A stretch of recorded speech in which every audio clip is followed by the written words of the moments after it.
I travel for work about 8 times a year. Hotels don't bother me. I've stayed in hundreds of them. Budget chains, airport hotels, the occasional nice one when the company is feeling generous. I know how they work. I know the sounds they make at night. Ice machines, elevator doors, the particular way heat vents tick when the temperature changes.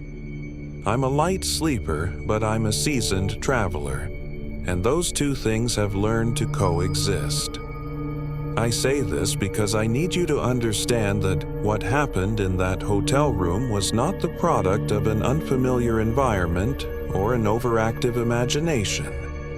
I know the difference between a hotel settling and something else. This was something else. It was a Tuesday in March. Business trip, mid-sized city, nothing remarkable about any of it. The hotel was a standard chain, 3 stars, clean, functional. I'd stayed at the same brand dozens of times. I checked in around 7 p.m., took the elevator to the second floor, found room 214 at the end of the corridor. The room was fine. Nothing unusual, double bed, desk, window overlooking the parking lot. I ordered room service, answered emails, watched something on my laptop, and was asleep by 10:30. I woke up at 2:19 a.m. I lay still for a moment the way I always do when something wakes me, taking inventory. Room dark, heat vent ticking, parking lot light coming through the gap in the curtains, and someone knocking on my door. Not loud, not urgent. A slow, quiet knock.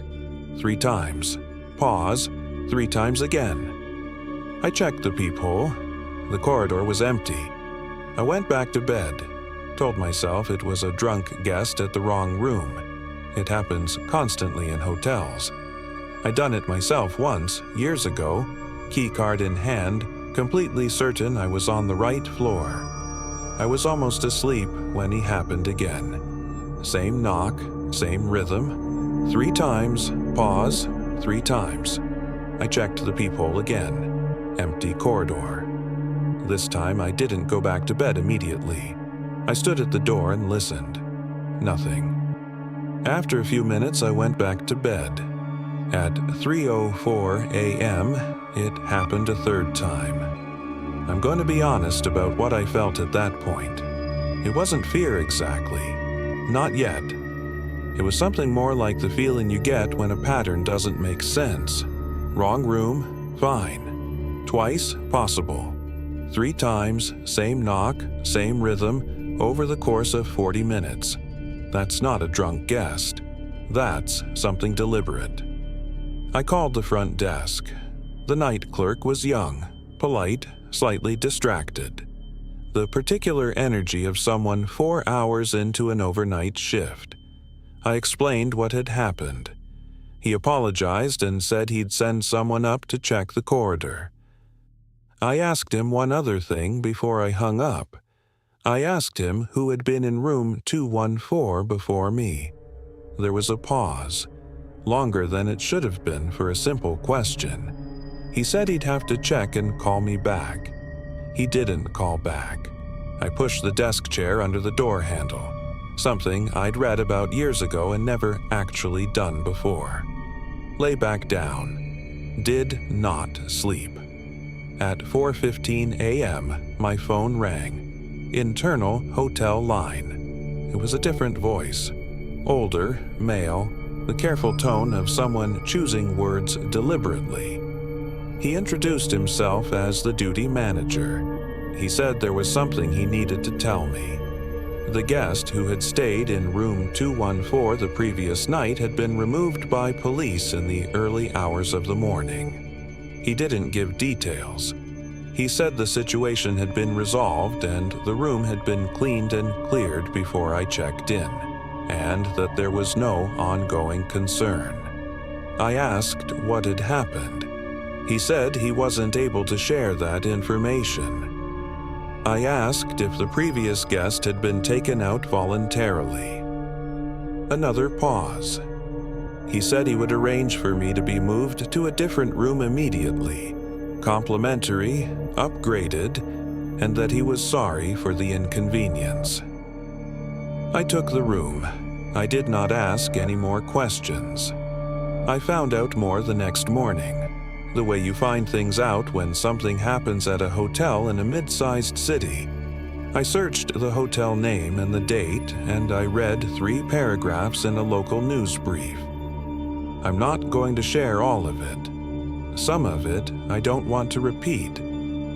What I will tell you is that the man who had been in room 214 the night before me had been taken out by police after reports of erratic behavior from neighboring guests. He had been staying at the hotel for 11 days. He had not left the room in the final 4. The brief mentioned, in the careful, neutral language of local journalism, that items found in the room had been taken as evidence. It didn't say what items. I've thought about those knocks for 2 years. The rational explanation, the one I've constructed and held onto, is that it was another guest. Wrong floor, wrong room, bad night. It happens, but the rhythm won't leave me alone. 3 times, pause, 3 times, the same sequence 3 times over 45 minutes. Patient, unhurried, like someone who had time, like someone who was used to waiting in that room. And the thing the duty manager said, or almost said, before he stopped himself. The pause after I asked if the previous guest had left voluntarily. That pause had an answer in it. I just don't know what the answer was. I still travel for work. I still stay in hotels. I still check the peephole when something wakes me. But I always ask now, when I check in, how long the previous guest stayed. The front desk staff always find it a strange question. I don't explain. That's it for tonight. New story every week. Subscribe if you want more. And next time you check into a hotel, maybe don't think too hard about who slept in that room before you, or how long they stayed.